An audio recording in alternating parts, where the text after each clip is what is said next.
Hey everybody, this is V, and I wanted to touch base with you about something I've been debating with myself for a little while here as we kind of head into 3.15. We haven't quite got there yet. It's Sunday, and we're just before, I think sometime this week, they'll be putting the 3.15 patch out, and this subject matter is going to be a little bit about what is going to be the best runabout or skiff for very inexpensive that you can get yourself into, in order to kind of ferry ships back and forth. And here's what I mean. So let's say your organization is starting a new Babbage like mine is. We are going to be, starting there, and then I will be picking up some, some routine missions around Calliope, I think, to make my first little bit of maybe between 50 and 100K, and then I'm going to be actually ferrying my mole, my prospector, and my Taurus, which is my hauling ship, over here to CRUL1. And this little guy is going to help me do that, I think. And so,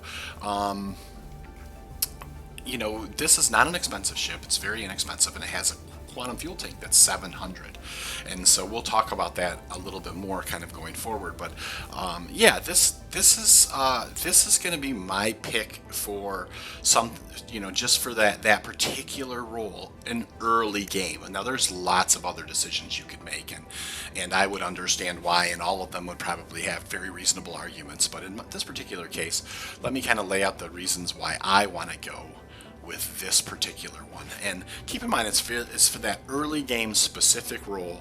Like, I fly my prospector to CRUL1, I need a quick claim time. This is a 1-minute claim time. I pull this thing out, I fly back to Microtech, I then grab my mole, I fly back over to CRUL1, quick claim time again.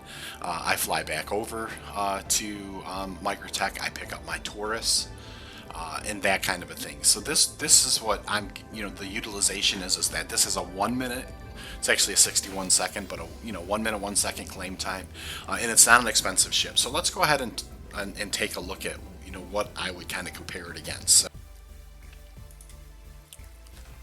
okay, here we are in Urkel Games, and shout out to Urkel Games. You guys do a fantastic job with this site.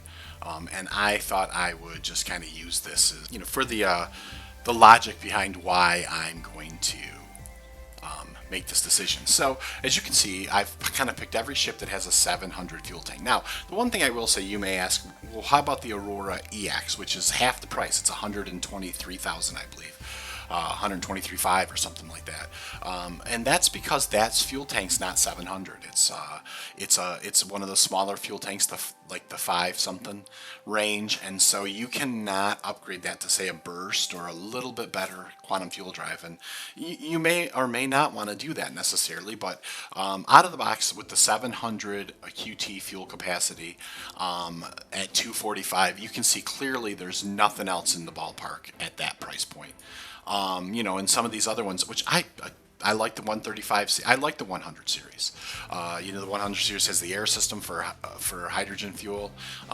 The 100 series has had its kind of, it's been a little buggish since it came out. Like there's some screen draw clipping. There's sometimes you pull it, you claim it, and pull it out, and then it has it's like kind of sitting like in wheelie mode on the pad. It's not always, it's not always a real solid one that you yank and it always just seems to work.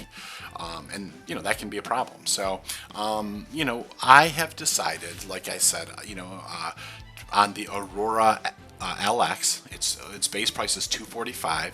It's the only thing anywhere near that price point that's got a 700 fuel capacity. Now I should preface that with, that's the solo choice. That's the best solo choice that you're going to have. You can put a burst in it, and here's what I mean by putting a burst in it. And I will come back to the C8X Pisces because that isn't kind of an honorable mention. But here you have the size 1 quantum drives. I'm just going to put the civilian burst. So going from the EOS, which is an 830, you can see back here, going to the burst, it actually cuts that down almost a little over a minute from Port Alisar to Microtech. So that's actually a pretty significant time shaving enough to warrant the $13,100 that you would actually spend on it. And you also can pick it up in New Babbage. Like I said, the one honorable mention I definitely would mention is that Pisces edition, and there's some upside to this as well, and I will talk about that. This one can't take the burst. It won't take it. There's just, unfortunately, with that 645, there's just not enough fuel in the tank, so it can't do that one. It certainly could do the rush, which is absolutely fine, nothing wrong with that. This one is a couple $100,000 more, but one thing I will say about this Pisces that I like is that it does have 2 additional jump seats in it. So, you know, you have the pilot seat and you have 2 other seats. So if you happen to be shuttling, ferrying, or, you know, around a couple of, you know, org mates or crewmates, this is a great runabout. But it's a little more expensive, and I definitely, I'm not sure I'm going to have the capacity of myself to wait in early game. And it's important for me to say early game, like when you first get the wipe, you know, you need something cheap or very inexpensive to kind of as a runabout.